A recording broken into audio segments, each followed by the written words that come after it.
Kenapa Tama?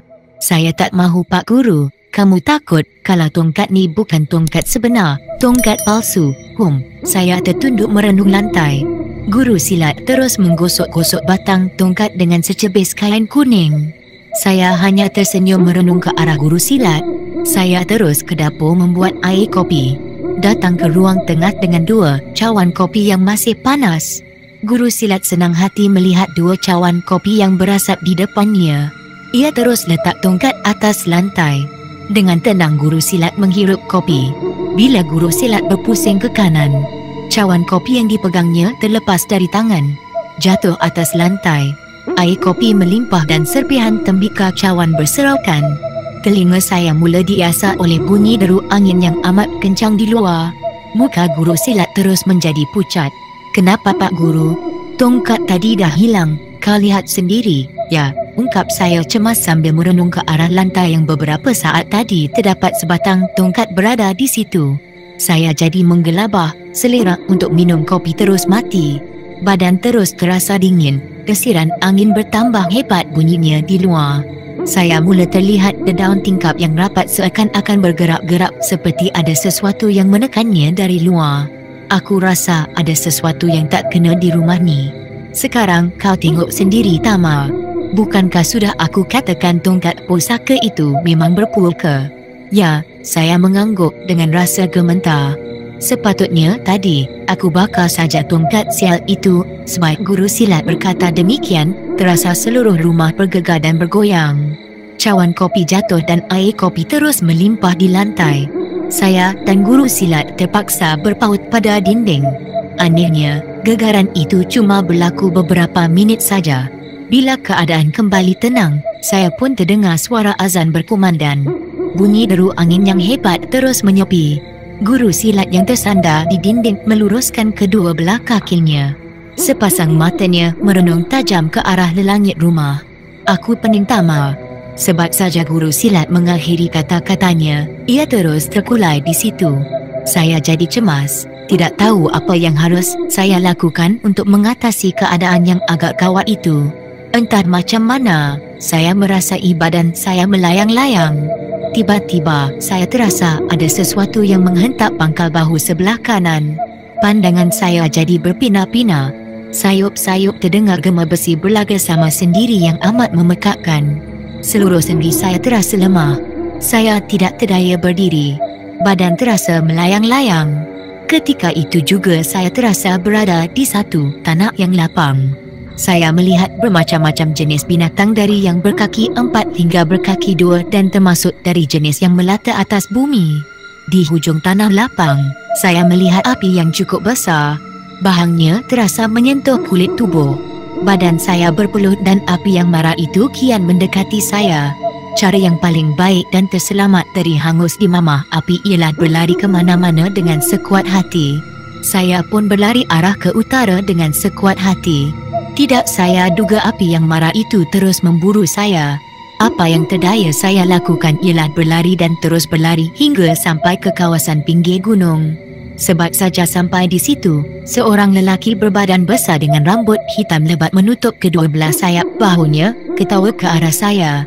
Lelaki berbadan besar itu mengambil seketul batu besar di kaki gunung. Batu itu dilemparkan ke arah saya. Tidak ada kesempatan untuk saya menyelamatkan diri. Saya terpaksa menyerahkan diri pada keadaan. Batu itu terus menghempat badan saya. Kesakitan yang dirasai membuat saya menjerit dengan sekuat hati. Mungkin kerana saya menjerit terlalu kuat membuat lelaki berbadan tegap itu menjadi marah. Mulut saya terus ditendangnya dengan sekuat hati. Sayup-sayup saya terdengar suara orang membaca Quran. Makin lama, makin jelas kedengaran. Saya amati pembacaan tersebut. Ternyata suara yang saya dengar itu sedang membaca ayat Al-Kursi. Saya cuba mengikutinya dengan perlahan-lahan dalam hati. Saya bagaikan digerakkan oleh tenaga ghaib untuk mengucap 2 kalimah syahadat. Sebab saja saya selesai mengucap, kelopak mata saya terus terbuka. Apa yang saya lihat wajah Datuk yang sedang membaca ayat Al-Kursi. Saya renung ke kanan. Saya lihat di depan guru silat terletak satu baldi air. Di tepi baldi tersusun 2-3 biji buah limau nipis dan sehelai kain hitam. Guru silat terkapar di situ dengan mulut yang terbuka. Bangun Tama. Bila Tok balik dari surau? Dah lama. Kamu berdua dirasuk syaitan. Waktu aku sampai tadi aku tengok kamu berlari dalam rumah. Si guru silat berenang atas lantai. Saya terkejut mendengar penjelasan dari Datuk. Saya cuba mengingati apa yang telah berlaku. Lagi sekali saya merenung ke arah guru silat. Perlahan-lahan saya kedutkan dahi bila melihat kiri kanan bibingnya meleli dengan air liur. Badan guru silat menggeletik macam ikan kena penukul. Datuk mengepal tangan kiri dan terus didekatkan ke hujung hidung. Mulutnya kelihatan bergerak-gerak macam membaca sesuatu. Pekik Datuk lalu membuka buku limanya. Kelima-lima jari kirinya terkembang dan mengarah kepada guru silat. Datuk terus menepuk lantai 3 kali berturut-turut. Serentak dengan itu, guru silat terus melompat sambil melepaskan buah silat yang cukup kencang ke dinding. Kakinya terus menendang baldi air. Guru silat terus bersilat dengan semahu-mahunya. Gerakan dan tendangannya cukup pantas. Datuk terus membongkok dan merangkak perlahan-lahan mengambil buah limau yang masih belum menjadi mangsa kaki guru silat. 2 kali Datuk menepis tendangan guru silat yang hampir mengenai rusuk kirinya. Datuk berjaya mencekup sebiji limau. Dengan cepat Datuk membalingkan ke arah saya. Dengan kepandaian tersendiri saya menyambut buah limau tersebut dengan penuh bergaya. Datuk memberi isyarat yang ia memerlukan 2 biji lagi limau nipis. Saya lihat kedua-dua biji buah limau yang dikehendaki itu berada di hujung kaki guru silat. Bukan mudah untuk mendapatkannya. Silap langkah, bukan buah limau yang dapat tetapi penendang dari guru silat yang boleh menghilangkan gigi dan membengkakkan pipi. Paling malang, kalau buah limau yang dikehendaki dipijak oleh guru silat yang sudah diresapi syaitan. Perlahan-lahan Datuk mengisut ke arah kaki guru silat. Tiba-tiba guru silat bertempik dan melompat lalu melepaskan satu tendangan yang kencang ke arah Datuk. Secepat kilat Datuk menyambar telapak kaki guru silat lalu memusingkannya dengan sekuat hati, ditolak ke belakang hingga guru silat jatuh terlentang. Ketika itu, Datuk terus sambar buah limau. Dicampakkan pada saya bagaikan penjaga pintu gol yang handal. Saya menyambut buah limau tersebut. Guru silat terus menyerang Datuk. Macam tadi juga, Datuk tetap bertahan dan mengelak. Memang bukan tujuan Datuk mahu beradu kuat dengan guru silat. Matlamat utama Datuk mengambil sebiji lagi buah limau nipis supaya jumlahnya menjadi 3 biji dalam tangan saya. Memang sukar untuk Datuk mengambil buah limau yang terakhir ini. Guru silat bagaikan tahu apa yang diingini oleh Datuk. Ekor matanya tetap merenung ke arah buah limau tersebut. Hati saya berdebar bila guru silat mengangkat kaki kanannya untuk memijat buah limau. Saya berdoa supaya cita-citanya tidak dilaksanakannya. Doa saya diperkenankan oleh Allah. Guru silat menjauhkan kakinya beberapa inci dari buah limau. Dengan hujung ibu jari kanannya, ia mencuit buah limau. Buah limau itu bergolek ke arah tiang seri. Datuk tersenyum. Kerjanya menjadi mudah. Saya kira beberapa saat lagi limau yang sebiji itu pasti berada dalam tangan saya. Datuk merendahkan badannya. Perlahan-lahan Datuk golekkan badannya menuju arah buah limau. Malang sungguh nasib Datuk. Kali ini guru silat terus bertindak macam orang gila. Dengan sebatang kayu di tangan, guru silat terus menikam ke arah Datuk bertubi-tubi. Mujurlah, Datuk bergolek ligat macam gasing. Tikaman yang dilakukan oleh guru silat tidak kena badan Datuk. Guru silat terus marah. Ia cuba melepaskan tendangan yang bertalu-talu ke arah Datuk. Semuanya dapat ditepis oleh Datuk dengan aman dan tenang. Suasana dalam rumah berdentum-dentum dengan bunyi telapak kaki di lantai serta ditingkah dengan bunyi tepisan tangan dan kaki dari Datuk dengan guru silat. Suara Datuk dan guru silat saling tingkah meningkah. Saya terlupa dengan keadaan di luar, terlupa pada malam, terlupa pada bunyi cengkerik dan katak. Antara terhibur dan cemas saya menyaksikan peristiwa Datuk dengan guru silat. Wah, Datuk menjerit dengan kuatnya. Saya lihat Datuk berjaya menyambar tangan guru silat dan terus dipulas ke belakang sambil menekan ke kanan. Guru silat berusaha melepaskannya tetapi tidak terdaya. Pegangan Datuk cukup kuat dan kejap. Dengan lembut dan perlahan-lahan Datuk menekan tangan guru silat ke bawah hingga badan guru silat melengkung dan akhirnya tersembam di lantai. Datuk segera mengambil buah limau di lantai dan terus diserahkan pada saya. Basuh limau itu Tama. Saya terus ke dapur dan membasuh buah limau. Datang kembali mendekati Datuk. Guru silat tertiarap di lantai dengan kedua belah kaki dan tangannya terkedang. Bunyi nafasnya cukup kuat macam nafas kerbau. Tama, ya, ada apa tu? Kau belah dua semua limau tu, perah airnya dalam cawan, campurkan dengan garam dan cabai. Lepas itu kau diangkat dekat api. Baik tu, buat sekarang juga. Saya segera mematuhi saranan yang Datuk luahkan. Saya terus ke dapur, menyediakan barang-barang yang dikehendakinya. Sepeninggalan saya ke dapur, saya tidak tahu apa yang Datuk lakukan terhadap guru silat. Satu perkara yang pasti bila saya datang ke ruang tengah kembali, saya lihat guru silat sudah berubah kedudukan. Kalau tadinya tertiarap, kini ia terlentang mengandah ke tulang bumbung dengan sepasang kaki dan tangan rapat ke tubuh. Datuk terus merenung wajah guru silat. Kelopak mata guru silat dibukanya perlahan-lahan. Telinga kiri guru silat dihembusnya bertalu-talu. Badan saya mula terasa sejuk dan suara pungguk merayu bulan sayup-sayup kedengaran. Desiran angin mula terdengar. Ambilkan aku pisau, Tama. Pisau tak ada. Di mana saya nak cari tu? Ambil dalam beg kecilku. Bawah kain pelekat ada pisau berlati cap kuda terbang. Pergi ambil sekarang. Baik, jawab saya lemah. Saya segera pergi ke beg kecil Datuk yang terletak di sudut dinding. Saya punggah isinya hingga bertabur atas lantai. Akhirnya, saya jumpa dengan pisau berlati yang dimaksudkan oleh Datuk. Saya segera menyerahkan padanya. Datuk keluarkan pisau berlati dari sarungnya. Ditatapnya mata pisau itu dengan teliti. Datuk tegakkan badan dengan sepasang matanya tertumpu ke dinding. Saya hanya melihat gerak-geri Datuk dengan hati-hati. Datuk terus menimang-nimang mata pisau berlati di telapak tangan. Kemari, Tama. Saya segera mendekati Datuk. Tekan kedua belah kakinya. Baik, Tok. Saya terus menekan kedua belah kaki guru silat. Datuk angkat pisau berlati tinggi-tinggi. Kemudian, badan pisau berlati dilarikan pada buah betis guru silat.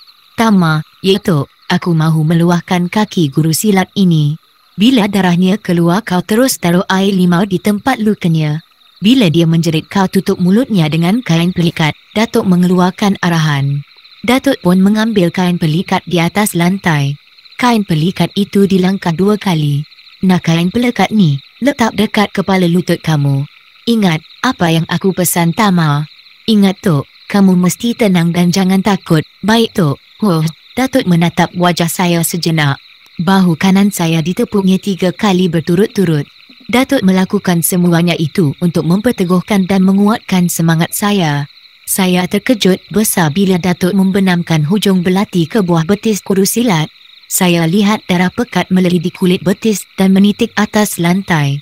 Saya bagaikan terpukau melihat semuanya itu. Saya lupa dengan pesan Datuk. Hei, apa lagi? Sergah Datuk. Apa?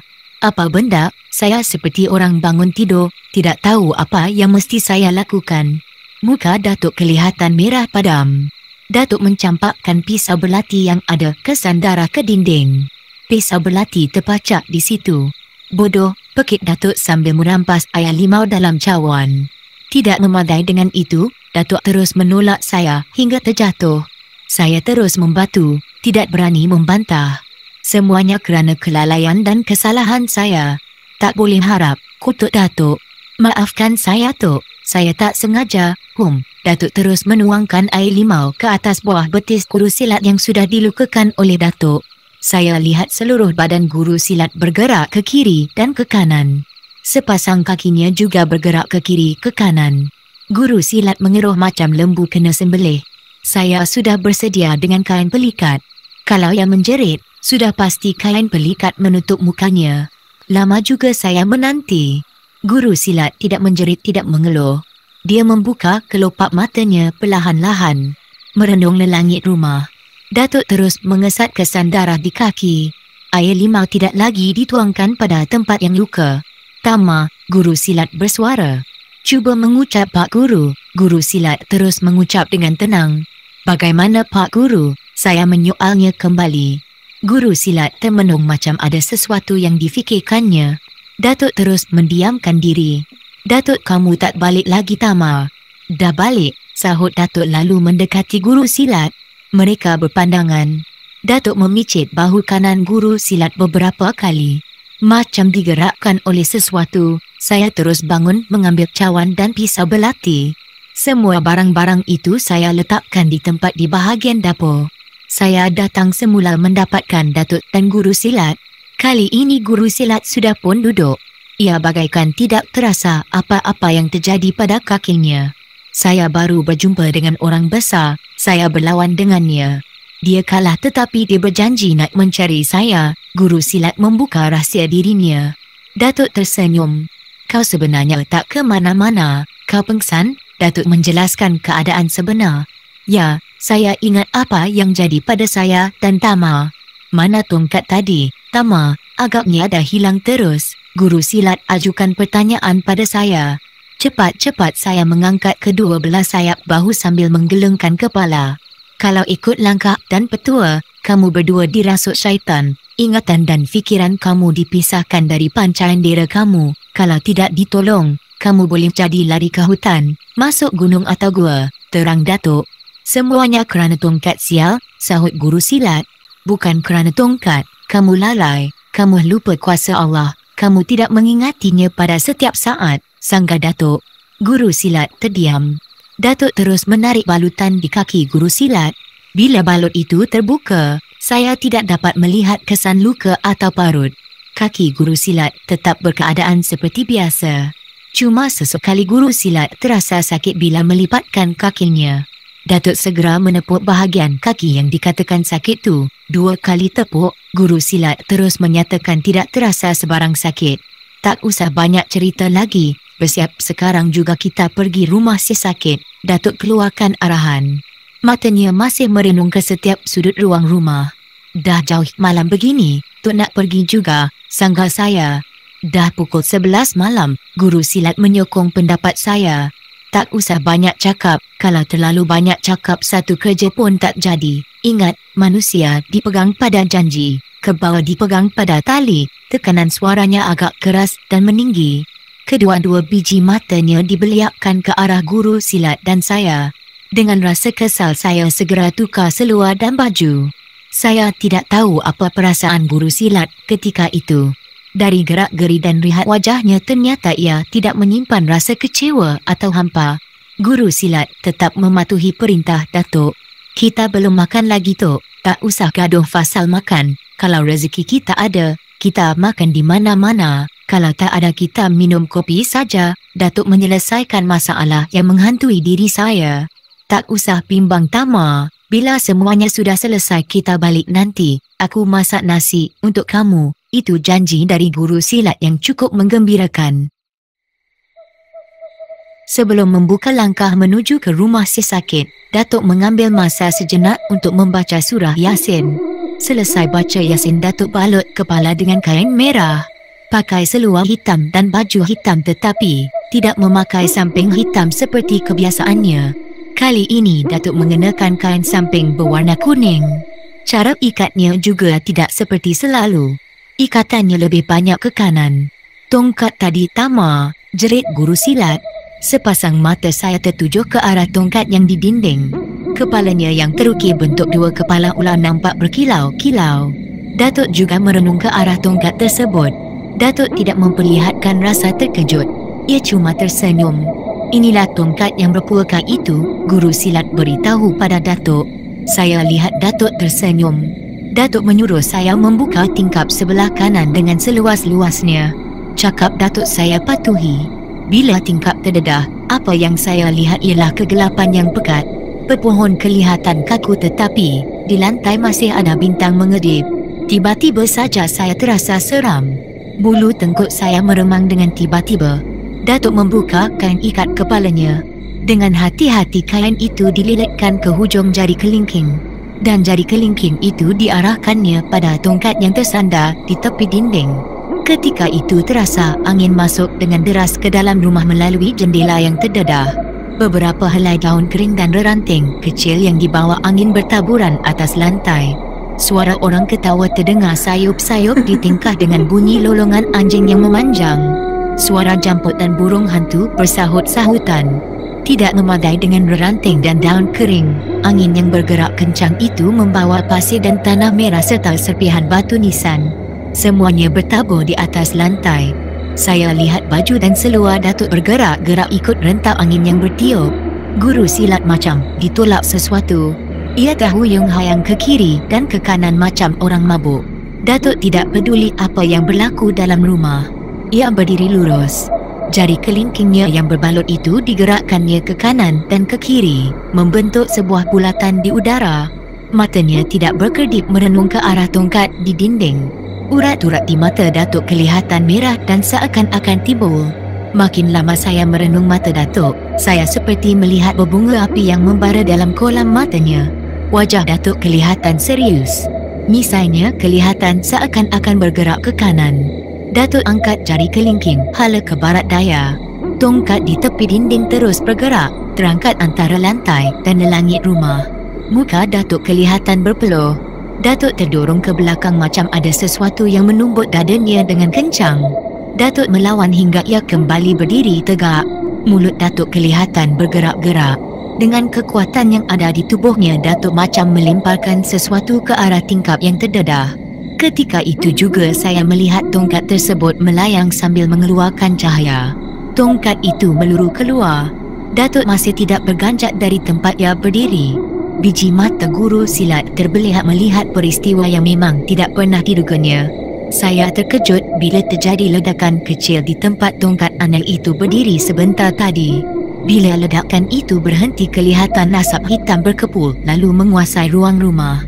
Datuk terus menepuk tangan 3 kali berturut-turut. Tepuk pertama asap yang tebal beransur kurang. Tepuk kedua asap bertambah nipis dan tepuk ketiga asap yang ada terus hilang dan guru silat yang tadi kelihatan lemah mula bertenaga. Mukanya jadi merah dan bersedia menghadapi apa saja. Kita diuji lagi, semuanya ada hubungan dengan si sakit, kata Datuk tenang sambil membuka lilitan kain di jari kelingking. Kain itu terus dililitnya ke kepala. Datuk sapu mukanya dengan telapak tangan kiri berturut-turut. Apa kita akan diuji lagi? Guru silat minta kepastian. Tak tahu, tak berani nak cakap. Kalau ada ujian yang datang kita tentang. Kalau kita kalah apa macam, segala-galanya kita serahkan pada Allah. Suara Datuk merendah. Saya dan guru silat berpandangan.